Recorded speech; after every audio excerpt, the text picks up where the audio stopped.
भगवती वासुदेवाय। आप सभी को प्रबोधिनी एकादशी की हार्दिक शुभकामनाएं।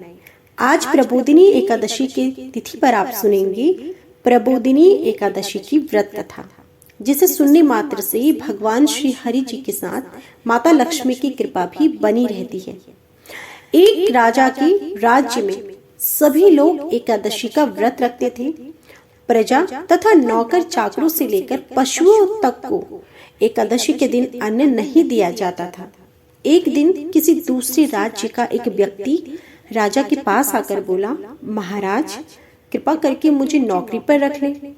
तब राजा ने उसके सामने एक शर्त रखी कि ठीक है, रख लेते हैं, किंतु रोज तुम्हें खाने को सब कुछ मिलेगा, पर एकादशी को अन्न नहीं मिलेगा।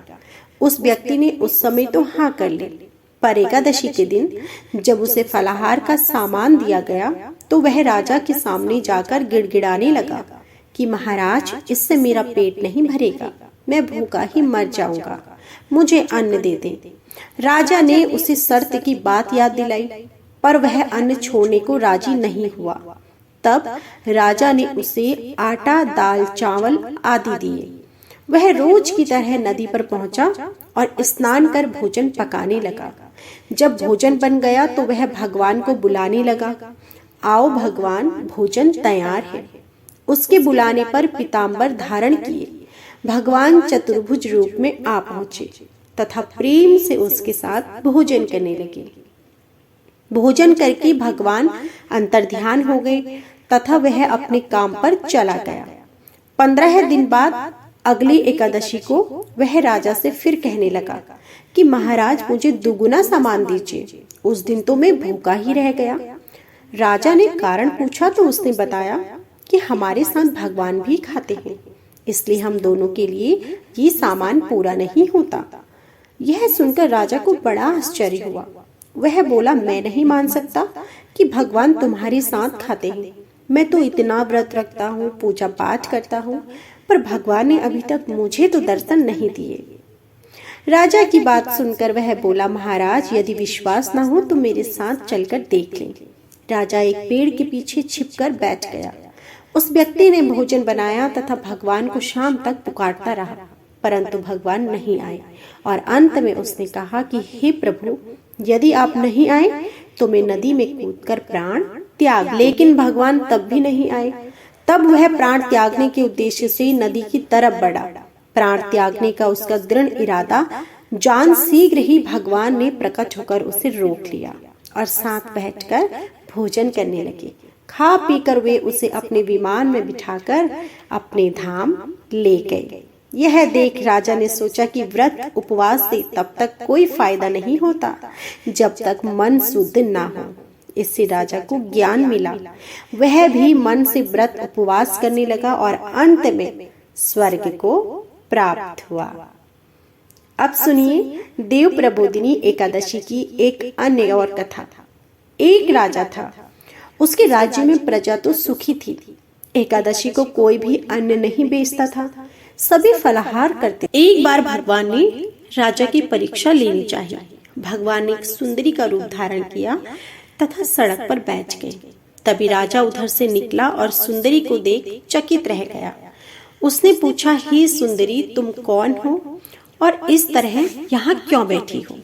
तब सुंदर स्त्री बने भगवान बोले, मैं निराक्षिता हूँ, नगर में मेरा कोई जाना पहचाना नहीं है, किससे सहायता मांगूं? राजा उसके रूप पर मोहित हो गया था। वह बोला, तुम मेरे महल में चलकर मेरी रानी बनकर रहो। सुंदरी बोली, मैं तुम्हारी बात मानूंगी, पर तुम्हें राज्य का अधिकार मुझे सौंपना होगा। राज्य पर मेरा पूर्ण अधिकार होगा। मैं जो बनाऊंगी तुम्हें खाना होगा। राजा उसके रूप पर मोहित था, अतः उसने उसकी सभी शर्तें स्वीकार कर ली। अगले दिन एकादशी थी। रानी ने हुक्म दिया कि बाजारों में अन्य दिनों की तरह अन्न बेचा जाए। उसने घर में मांस, मछली आदि पकवाए तथा परोसकर राजा से खाने के लिए कहा। यह देखकर राजा बोला, रानी, आज एकादशी है और मैं तो केवल फलाहार ही करूंगा। तब रानी ने शर्त की याद दिलाई और बोली, या तो खाना खाओ, नहीं तो मैं बड़े राजकुमार का सिर काट। राजा ने अपनी स्थिति बड़ी रानी से कहा तो तो बड़ी रानी बोली, महाराज धर्म ना छोड़े, बड़े राजकुमार का सिर दे दे। पुत्र तो फिर मिल जाएगा पर धर्म नहीं मिलेगा। इसी दौरान बड़ा राजकुमार खेल कर आ गया। माँ की आंखों में आंसू देखकर वह रोने का कारण पूछने लगा, तो माँ ने उसे सारी स्थिति बता दी। तब वह बोला, मैं सिर देने के लिए तैयार हूँ, पिताजी के धर्म की रक्षा होगी और जरूर होगी। राजा दुखी मन से राजकुमार का सिर देने को तैयार हुआ तो रानी के रूप में भगवान विष्णु ने प्रकट होकर असली बात बताई। राजन, तुम इस कठिन परीक्षा में पास हुए। भगवान ने प्रसन्न मन से राजा से वर मांगने को कहा तो राजा बोला, आपका दिया हुआ सब कुछ है, हमारा उद्धार करें। उसी समय वहां एक विमान उतरा और राजा ने अपना राज्यपाट छोड़कर अपने पुत्र को सौंप दिया और विमान में बैठकर परम धाम को चला गया। अब सुनिए देव उठनी एकादशी की एक प्रमुख और तीसरी कथा। देव उठनी एकादशी की प्रमुख कथा शंखासुर नामक राक्षस की है। शंखासुर ने तीनों लोकों में बहुत ही उत्पात मचाया हुआ था। तब सभी देवताओं के आग्रह करने पर भगवान विष्णु जी ने उस राक्षस से युद्ध किया और यह युद्ध कई वर्षों तक चला। युद्ध में वह असुर मारा गया और इसके बाद भगवान विष्णु विश्राम करने चले गए। कार्तिक शुक्ल एकादशी के दिन भगवान विष्णु की निद्रा टूटी थी और सभी देवताओं ने भगवान विष्णु की पूजा की थी। शिव महापुराण के अनुसार पौराणिक समय में दैत्यों का राजा दंभ हुआ करता था। वह बहुत बड़ा विष्णु भक्त था। कई सालों तक उसके यहाँ संतान नहीं होने के कारण उसने शुक्राचार्य को अपना गुरु बनाकर उनसे श्री कृष्ण मंत्र प्राप्त किया। यह मंत्र प्राप्त करके उसने पुष्कर सरोवर में घोर तपस्या की। भगवान विष्णु उसकी तपस्या से प्रसन्न हुए और उसे संतान प्राप्ति का वरदान दे दिया। भगवान विष्णु के वरदान से राजा दंभ के यहाँ एक पुत्र ने जन्म लिया। इस पुत्र का नाम शंखचूड़ रखा गया। बड़ा होकर शंखचूड़ ने ब्रह्मा जी को प्रसन्न करने के लिए पुष्कर में घोर तपस्या की। उसकी तपस्या से प्रसन्न होकर ब्रह्मा जी ने उसे वरदान मांगने को कहा। तब शंखचूड़ ने वरदान मांगा कि वह हमेशा अजर और अमर रहे, कोई भी देवता उसे नहीं मार पाए। ब्रह्मा जी ने उसे वरदान दे दिया और कहा कि वह बद्री वन में जाकर धर्मध्वज की पुत्री तुलसी जो तपस्या कर रही है उससे विवाह कर ले। शंखचूड़ ने वैसा ही किया और तुलसी के साथ विवाह के बाद सुखपूर्वक रहने लगा। उसने अपने बल से देवताओं, असुरों, दानवों, राक्षसों, गंधर्वों, नागों, किन्नरों तथा मनुष्य त्रिलोकी के सभी प्राणियों पर विजय प्राप्त कर ली। वह भगवान श्री कृष्ण का परम भक्त था। शंखचूड़ के अत्याचारों से सभी देवता परेशान होकर ब्रह्मा जी के पास गए और ब्रह्मा जी से उन्हें भगवान विष्णु के पास ले गए। भगवान विष्णु ने कहा कि शंखचूड़ की मृत्यु भगवान शिव के त्रिशूल से होगी, अतः आप उनके पास जाएं। परंतु शंखचूड़ ने मना कर दिया और कहा कि वह महेश्वर से युद्ध करना चाहता है। भगवान शिव को जब यह बात पता चली तो वे युद्ध के लिए अपनी सेना लेकर निकल पड़े। इस तरह देवता और दानवों में घमासान युद्ध हुआ, परंतु ब्रह्मा जी के वरदान के कारण शंखचूड़ को देवता नहीं हरा पाए।